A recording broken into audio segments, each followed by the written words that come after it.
오늘 이스라엘 백성들은 이제 광야를 나와서 이제 길을 걸어가는 중입니다. 그런데 하나님이 약속하세요. 야, 너희 이제 광야 길을 갈 때 내가 함께 할게. 낮에는 구름 기둥으로, 밤에는 불 기둥으로 내가 함께 할 거야. 무슨 얘기냐면 낮에는 광야는요 너무너무 뜨거워서 타 죽을 것 같은 거예요. 그러니까 낮에는 시원하게 구름 기둥으로 함께 해주실 거라고 약속하시는 거예요. 그런가 하면 밤에는 너무너무 추워서 얼어 죽을 것 같은 거예요. 그러니까 하나님이 따뜻하게 불 기둥으로 지켜주시겠다는 약속이죠. 그런데 이후로 이스라엘 백성들이 광야 여정을 보면 감사보다는 원망을, 감사보다는 불평을 훨씬 많이 했어요. 하나님을 신뢰하기보다는 어려운 일 만날 때마다 의심하고 불신했습니다. 그리고 그들은 결국 하나님 말씀에 불순종해서 광야에서 다 죽고 말았어요. 하나님을 온전히 신뢰한 여호수아와 갈렙 외에는 출애굽 1세대들은 다 죽었습니다. 여러분, 모든 상황에서 하나님께 감사하지 못하고 원망하고 불평하면 결론은 죽음이에요, 죽음. 오늘 우리는 이스라엘 백성들의 모습을 살펴보며 어떻게 우리가 만나는 광야에서 감사할 수 있는지를 배워보려고 합니다. 오늘 본문 17절에서 우리 하나님은 이스라엘 백성들을 가나안 땅으로 인도하실 때 가장 가까운 길, 북쪽 블레셋 땅이 아니라 돌아가더라도 쉬운 길로 인도하겠다고 말씀하세요. 17절 말씀 한번 같이 읽어요. 시작.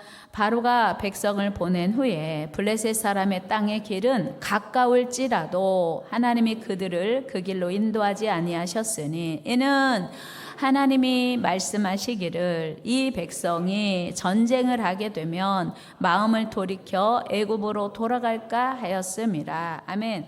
하나님은요 지름길도 알고 계시고 돌아가는 길도 알고 계세요. 하나님은 우리의 인생길도 다 알고 계시는 줄 믿습니다. 그런데 하나님이 이스라엘 백성들을 블레셋 땅을 통과하면 훨씬 가까운데 그 길로 인도하시지 않았어요. 왜 그러냐면 블레셋 사람들이 이미 점령하고 있는 땅을 통과하려면 허락을 받아야 돼요. 아니면 무단으로 통과하려면 전쟁을 치러야 되는데 이스라엘 백성들은 430년 동안 전쟁을 연습하지도 않았고 해본 적이 없어요. 경험이 없어요. 차라리 가까운 블레셋 땅이 아니라 좀 돌아가더라도 이제 편한 길로 쉬운 길로 하나님이 인도하신 거죠. 우리 18절 말씀 같이 읽겠습니다. 시작. 그러므로 하나님이 홍해의 광야 길로 돌려 백성을 인도하심에 이스라엘 자손이 애굽 땅에서 대열을 지어 나올 때에 홍해길로 광야길로 인도하신 겁니다. 여러분 여기서 퀴즈 하나 드릴게요. 여러분은 바르고 편한 길, 지름길이 좋습니까? 멀어도 안전한 길이 좋습니까?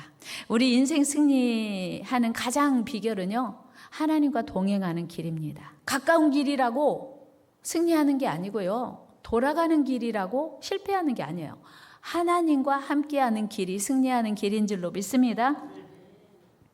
여러분, 우리 하나님은요, 우리를 만드셨어요. 그래서 우리를 가장 잘 아세요. 그리고 우리를 사랑하십니다. 그렇다면 우리는 하나님이 어디로 인도하시든지 믿고 따라가야 돼요. 여러분, 그러면서 어디로 하나님이 우리를 인도하시든지 감사하며 따라가야 되는데 우리는 하나님의 뜻을 거스리면서 감사하지 못하고 저항할 때가 참 많지 않습니까? 여러분, 부탁드립니다. 우리 인생은 광야길과 마찬가지예요. 그런데 이 광야길에서 우리가 원하는 길이 아니라 해서 원망하고 불평하고 저항하지 말고 감사하는 은혜가 있기를 축복합니다. 이스라엘 백성들은 광야에서 감사를 놓쳤어요. 여러분, 사실 감사는 하나님의 뜻이거든요. 그리고 감사는 하나님의 명령이에요. 시편 50편 23절 말씀 읽어봐요. 시작. 감사로 제사를 드리는 자가 나를 영화롭게 하나니 그의 행위를 옳게 하는 자에게 내가 하나님의 구원을 보이리라. 아멘. 감사를 우리가 하나님께 감사드릴 때 하나님의 최고로 기뻐하세요. 그리고 감사를 명령하셨어요. 데살로니가전서 5장 18절 시작. 범사에 감사하라. 이것이 그리스도 예수 안에서 너희를 향하신 하나님의 뜻이니라. 아멘. 범사에 감사라는 건 좋은 일이 있을 때도 슬픈 일이 있을 때도 괴로운 일이 있을 때도 감사하는 거예요. 무조건 감사하는 것이 범사감사거든요. 범사감사가 하나님의 뜻이래요. 근데 이스라엘 백성들은 광야를 지나면서 감사를 잃어버렸습니다. 여러분, 광야란 무엇일까요? 광야의 사전적 의미를 찾아보니 텅 비고 아득하게 너른 들이라고 정의하고 있습니다. 그리고 낯선 땅을 가도 끝없이 걸어가야 했습니다. 여기서 이스라엘 백성들은 불평이 나오고 원망이 나오는 거예요. 우리를 좋은 길로 인도하고 쉬운 길로 편한 길로 인도하지 않고 왜 하나님 오히려 이 길로 인도하십니까? 라고 원망 불평을 늘어놓았어요. 여러분, 이스라엘 백성들과 우리의 신앙생활을 비유해 보면 애굽에서의 해방받은 이스라엘 백성들 어떻게 받았나요? 어린 양을 잡아서 그 어린 양의 피를 문설주와 문인방에 바르라 했어요. 그리고 그 문설주와 문인방에 어린 양의 피가 있는 가정은 재앙이 넘어간다 했거든요. 오늘 우리로 말하면 어린 양 되시는 예수 그리스도의 십자가에서 흘린 피로 우리의 모든 죄와 저주에서 해방되고 죄가 용서되었음을 의미하는 거예요. 그러나 예수님의 십자가에서 흘린 보혈로 모든 죄와 저주에서 용서되고 해방되었다고 해서 모든 고통도 시련도 끝나는 건 아니에요. 구원받았다고 해서 시련이 결코 없는 건 아니라는 거죠. 이스라엘 백성들이 애굽에서 해방된 후에도 수많은 고난과 시련을 만났습니다. 그리고 그들은 그때마다 하나님 앞에서 원망과 불평을 쏟아냈습니다. 이스라엘 백성들이 궁극적인 목적지는 가나안이었어요. 그 땅은 젖과 꿀이 흐르는 땅, 하나님의 약속의 땅. 마치 더 우리가 예수 그리스도를 믿고 천국 가는 것처럼 이제 건너야 할 강이, 지나야 할 그 과정이 뭐냐면 광야거든요. 여러분, 우리가 하나님을 믿고 예수님의 십자가의 은혜로 죄에서 해방된 이후에도 여러 가지 시험을 만나고 어려움을 만날 수 있습니다. 우리가 예수님 믿는 순간 고생 끝, 행복 시작. 그럼 얼마나 좋을까요? 그런데 우리가 예수님을 믿어도 고생도 될 때가 있고 문제를 만날 수도 있고 여러 가지 장애물을 만날 수도 있는 거예요. 반드시 거쳐야 할 고난이 있다는 거예요. 견뎌야 할 시련이 있어요. 그래서 우리가 예수님을 믿어도 때로 질병을 만나기도 하고 재정적인 어려움을 만나기도 하고 그 다음에 관계의 어려움을 만나고 자녀의 문제도 만나고 우리가 예수님을 믿어도 수없는 어려움을 만날 수 있는 거 당연한 일이에요. 그런데 어떻게 그때마다 감사할 수 있을까요? 오늘 세 가지로 절망할 수밖에 없는 상황에서 감사할 수 있는 조건 세 가지 말씀드리려고 해요. 첫째는요, 지난날에 베풀어 주신 은혜, 그러니까 이미 받은 은혜를 기억하며 감사하자는 겁니다. 여러분, 이스라엘 백성들이 애굽에서 마지막 날 밤에 하나님의 은혜가 아니었으면 다 죽었어요. 이미 다 끝났어요. 그러니까 애굽 전역은 다 초상집이었던 거예요. 그런데 이스라엘 백성들은 하나님의 명령 따라 순종했더니 어린 양을 잡아서 문설주와 문인방에 발랐더니 그 한 가지 조건 때문에 장자가 죽는 재앙이 넘어간 겁니다. 얼마나 감사했을까요? 그 재앙을 목도한 이들이 충분히 감사할 수 있어야 했어요. 우리 출애굽기 12장 30절 말씀 읽어요. 시작. 그 밤에 바로와 그 모든 신하와 모든 애굽 사람이 일어나고 애굽에 큰 부르짖음이 있었으니 이는 그 나라에 죽임을 당하지 아니한 집이 하나도 없었음이더라. 아멘. 그러니까 어린 양의 피를 바르지 않고 뿌리지 않은 가정은 다 죽었어요. 장자가, 큰아들이 다 죽었다고요. 그러니 애굽 사람들은 모두 초상집이었고 그 광경을 목도한 이스라엘 백성들은 와, 우리만 살았구나. 어린 양의 피로 우리만 살았네. 그 순간 얼마나 기뻐하고 감사할 수 있었을까요? 우리 출애굽기 12장 13절 말씀 읽어요. 시작. 내가 애굽 땅을 칠 때에 그 피가 너희가 사는 집에 있어서 너희를 위하여 표적이 될지라. 내가 피를 볼 때에 재앙이 너희에게 내려 멸하지 아니하리라. 아멘. 그러니까 그 피 있고 없고, 그러니까 삶과 죽음의 기준이 피예요. 피. 여러분, 우리가 천국과 지옥의 기준이 어린 양 예수님의 피인 줄로 믿습니다. 어린 양 예수님이 십자가에서 흘리신 그 피가 우리를 영원히 살리는 줄로 믿습니다. 여러분, 어린 양 예수님의 피 사랑하시고 의지하시고 그 피를 마음속에 굳게 믿는 은혜 있기를 축복합니다. 어린 양 되시는 예수님이 십자가에서 날 위하여 피 흘려 죽으셨다는 것을 믿으면 믿으면 하나님의 자녀가 되고 죄 용서 받는 거예요. 그 사실 하나가 그렇게 중요한 거예요. 여러분, 이 사실 한 가지만으로도 그들은 충분히 하나님께 평생 감사를 드려야 했습니다. 그런데 이스라엘 백성들은 그 은혜를 잊어버렸어요. 그리고 눈앞에 어려운 현실 때문에 감사를 못 드리고 오히려 원망과 불평한 거예요. 여러분, 하나님께서 베푸신 은혜 없는 게 아니고 잊어버려서 감사가 없는 거예요. 오늘 우리에게 감사가 없다면 하나님의 베풀어 주신 은혜를 잊어버리고 있는 거예요. 여러분, 죄에서 살려주신 그 은혜 기억하며 감사하는 저와 여러분 되기를 축복합니다. 죽음에서 건져주신 은혜 감사합시다. 이미 우리는 하나님의 구원의 은혜를 받았어요. 그거를 기억하며 감사해야 돼요.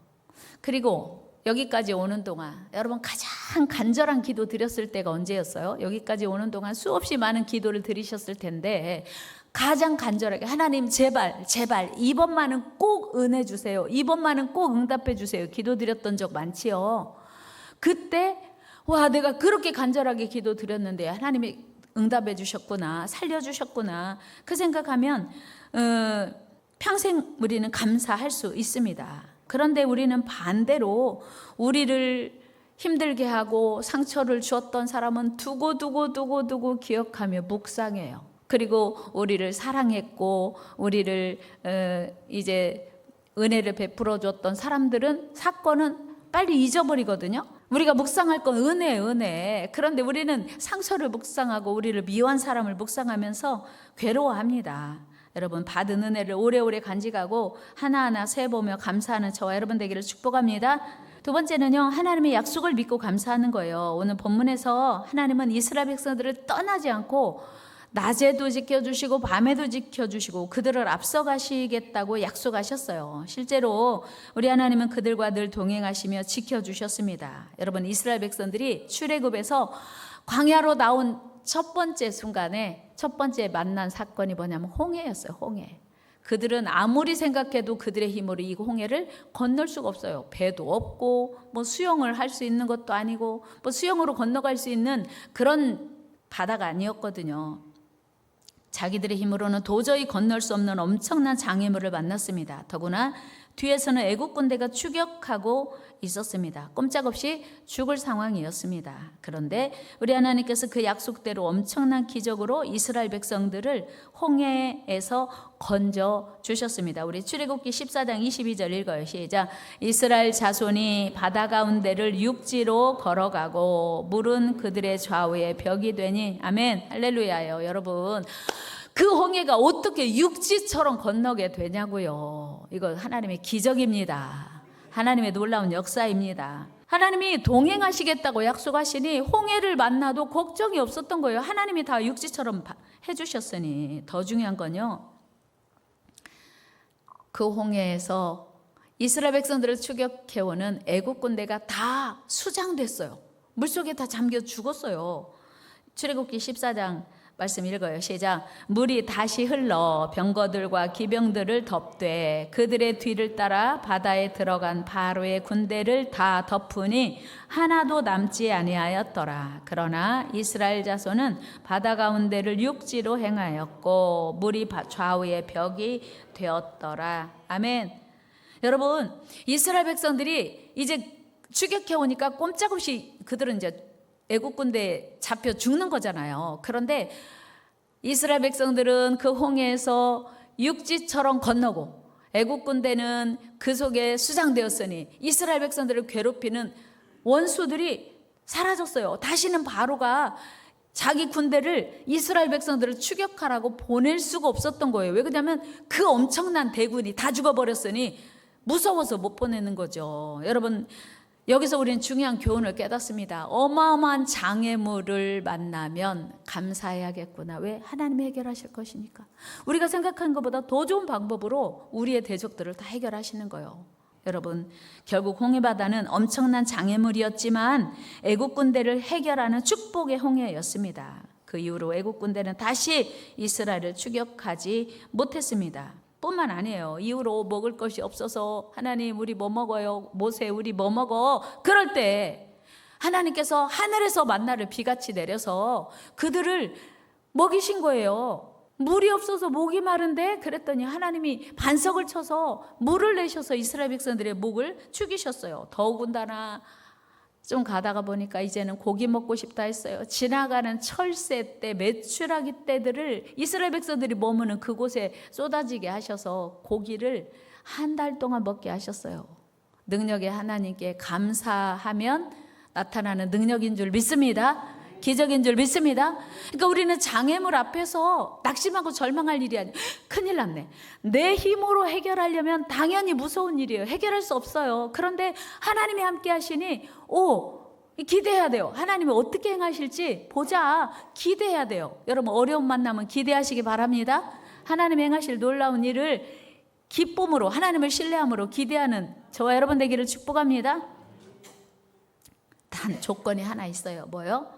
광야를 지나는 동안에는요, 주님 손 놓고는 한순간도 살아갈 수 없어요. 안전할 수 없어요. 그래서 여러분 광야를 지나며 그런 찬양 여러분 있잖아요. 주님 손 놓고는 단 하루도 살 수 없는 곳 광야에 서 있네. 그렇습니다, 여러분. 주님 손 놓고는 한순간도 살 수 없는 곳이 광야예요. 그런데 주님 손만 붙잡기만 하면, 주님과 동행하기만 하면 광야도 은혜가 넘치는 줄로 믿습니다. 광야가 문제가 아니에요. 문제가 아니에요. 주님 손 놓친 게 문제예요. 우리를 사랑하시고 우리를 위하여 새 일을 행하실 하나님의 손을 놓친 게 문제예요. 주님과 동행하기만 하면 광야라도 문제 없어요. 그런데 이스라엘 백성들이 광야 나설 때 하나님의 약속을 잊어버리고 문제 앞에서 문제만 보고 원망 불평했던 것입니다. 여러분, 광야에서 우리 하나님은 넘치게 풍성하게 채워주시고 공급해 주셨습니다. 그 하나님께 이스라엘 백성들은 넘치는 감사를 드려야 했습니다. 그러나 그들은 문제가 해결되는 그 순간만 감사하고 어려움을 만나면 또다시 원망하고 불평하고 하나님을 이제 섭섭하게 한 거예요. 여러분, 우리는 어떤 상황을 만나도 감사하는 자가 되기를 바랍니다. 어떤 상황에서도 하나님이 일하실 테니 기대하셔야 돼요. 기대. 감사는 우리 눈에 지금 보이지 않아도 우리와 함께 하시는 하나님을 신뢰하는 사람만 드릴 수 있어요. 감사는 누가 드릴 수 있다고요? 하나님을 신뢰하는 사람, 하나님이 새 일을 행하실 그 능력의 하나님을 신뢰하는 사람은 감사할 수 있어요. 여러분, 우리 삶에 아직 문제가 해결되지 않았지만 그것은 하나님께서 우리 믿음을 훈련시키셔서 하나님의 백성으로 세우시기 위함이에요. 그러니까 문제 앞에서 절망하고 좌절을 먼저 할 것이 아니라 어려운 일을 만나면 하나님이 뭔가 새 일을 행하시겠구나 기대하면서 하나님의 손을 붙잡고 하나님께 겸손히 나아가는 거예요. 그때 하나님이 여러분들의 삶의 새 일을 행하시고 놀라운 능력을 베풀어 주실 줄 믿습니다. 중요한 거요. 문제 앞에서 절대 당황하고 낙심하지 마시고 하나님을 신뢰하는 거 필요합니다. 마지막 세 번째는요, 하나님의 선하심을 믿고 감사하는 거예요. 요한복음 11장에 보면 평소에 예수님께서 특별히 사랑하시던 가정이 있었어요. 바로 나사로의 가정, 마르다와 마리아가 사는 가정이었어요. 부모님이 안 계시고 나사로가 오빠고 마리아와 마르다 자매가 함께 살고 있었어요. 예수님이 이 가정을 특별히 사랑하셔서 이제 이 가정에 늘 머무시기도 했어요. 그런데 어느 날 오빠 나사로가 병들었어요. 그래서 예수님에게 기별을 보냈네요. 예수님, 우리 오빠 나사로가 병들었어요. 빨리 와서 고쳐주세요. 그랬는데 말씀 읽고 갈까요? 요한복음 11장 3절 시작. 이에 그 누이들이 예수께 사람을 보내어 이르되 주여 보시옵소서 사랑하시는 자가 병들었나이다 하니. 아멘. 병들었으니까 무슨 얘기예요? 빨리 오셔서 고쳐주세요. 그런 거잖아요. 평상시 예수님의 능력을 알았던 이들이 예수님만 오시면 다 해결되니까 걱정하지 않고 예수님 초청했어요. 그런데 예수님이 이틀이나 지체하시고 안 오신 거예요. 그런데 글쎄 그만 나사로가 예수님이 지체하시는 사이에 죽어버렸어요. 그런데 이틀 후에 이미 장사 지낸 다음에 그때 예수님이 오신 거예요. 늦게 오신 예수님께 마르다가 섭섭함을 막 토로하면서 주께서 여기 계셨더라면, 진즉에 오셨더라면 우리 오빠 안 죽어도 되는데 인제 오셔가지고 우리 오빠 죽었잖아요. 왜 인제 오세요? 막 원망 불평을 막 쏟아낸 거예요. 말씀 읽어봅시다. 시작.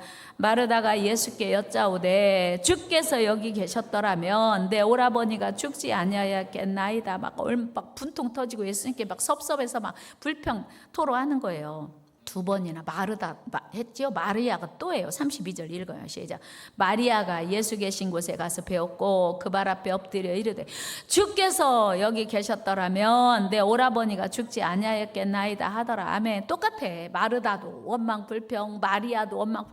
왜 이제 오셨어요? 진즉 오셨어야죠. 늦었어요. 이제 소용없어요. 끝났어요. 뭐 이런 거죠. 근데 예수님이 오빠 어디 있어? 우리 같이 가자.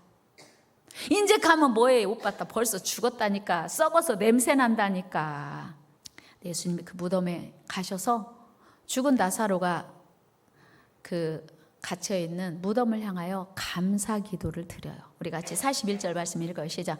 돌을 옮겨 놓으니 예수께서 눈을 들어 우러러 보시고 이르시되 아버지여 내 말을 들으신 것을 감사하나이다. 이때 마르다 마리아 마음속에 무슨 생각이 들겠어요? 무슨 우리 오빠 죽은 게 감사할 일이에요? 우리 오빠 죽어서 예수님은 좋으세요? 아마 그랬을지 모르겠어요. 그런데 예수님이 감사 기도를 드리신 다음에 무덤을 향하여 큰 소리로 나사로야 나오너라 외치신 거예요. 부르셨어요. 바로 그때 나사로가 아무 일도 없었다는 듯이 온몸을 배로 동이채로 그 시신을 염해서 다 묶어서 동였는데, 그래서 장사 지냈는데 온몸이 묶여있는 채로 일어나 예수님께 살아 걸어 나오는 것이었어요. 할렐루야. 이것이 감사의 능력인 줄로 믿습니다. 우리가 감사해야 될 이유예요. 여러분, 우리 예수님은 나사로가 죽기를 기다리신 거예요. 우리는 마음속으로 세상에 우리 예수님은 우리 오빠 죽기를 기다리고 인자 오셔? 세상에 예수님이 계획이 있으셨던 거예요. 예수님이 죽었다 살아나셔야 되잖아요. 그런데 죽었다 살아나는 걸 무엇으로 증명하고 보여주고 가르쳐 줄 거예요. 아무리 말씀을 해도 못 깨달으니까 이렇게 나도 살아날 거야. 그것을 나사로를 통해서 보여주고 싶으셨던 거예요. 아하, 하나님은 다 계획이 있으시구나. 한번 해요. 아하, 하나님은 다 계획이 있으시구나. 그렇습니다. 하나님은 다 계획이 있으셔요. 우리가 원하는 타이밍에 우리가 원하는 그 문제가 해결되지 않는 건 다 계획이 있는 거예요. 이 하나님을 신뢰하는 은혜 있기를 축복합니다. 만약에 오셔서 예수님 빨리 오세요. 우리 오빠 죽을 것 같아요. 그럴 때 오자마자 죽기 전에 살렸다라면 예수님 부활을 미리 가르쳐줄 방법이 없는 거예요. 실수가 없으신 우리 하나님은 나사로의 부활을 통해서 죽었다가 살아나는 부활을 통해서 예수님의 부활을 가르쳐주고 싶으신 거예요. 그래서 우리는 내 생각과 다른 상황이 펼쳐져도 감사해야 돼요. 여러분 어떤 상황에서도 감사할 수 있기를 축복합니다. 여러분 계획대로 잘 안 되십니까? 그래서 하나님과 원망과 불평이 저절로 나오십니까? 아니요. 감사로 바꾸시기 바랍니다. 하나님의 계획이 다 있기 때문이에요. 하나님은 우리가 아픈 것보다 영적으로 하나님 앞에 바로 서는 걸 더 좋아하세요. 이해 안 되시죠? 공감 안 하실 수 있어요. 우리가 뭔가 재정적으로 어려움 당해서 겸손하게 하나님 앞에 나올 수 있다면요, 하나님은 그걸 더 원하세요. 하나님과 가까워지는 게 축복이기 때문입니다. 하나님과 멀어지는 게 저주요 재앙이기 때문이에요. 그래서 문제를 만나도 감사해야 되는 건 하나님과 가까워지는 게 최고의 축복이기 때문인 줄로 믿습니다. 여러분, 나보다 나를 더 잘하시는 하나님께 모든 것을 맡기고 감사하며 따라갑시다. 우리 하나님은 우리를 사랑하시고 지키십니다. 가장 아름답게 인도하십니다. 그래서 돌아가는 것도 감사해요. 멀리 돌아가는 것도 감사할 수 있는 저와 여러분 되기를 축복합니다. 감사, 신앙생활은요, 감사 훈련하는 장소예요. 신앙의 여정은 감사 훈련하는 여정이고요, 광야는 감사를 훈련하는 과정임을 믿습니다.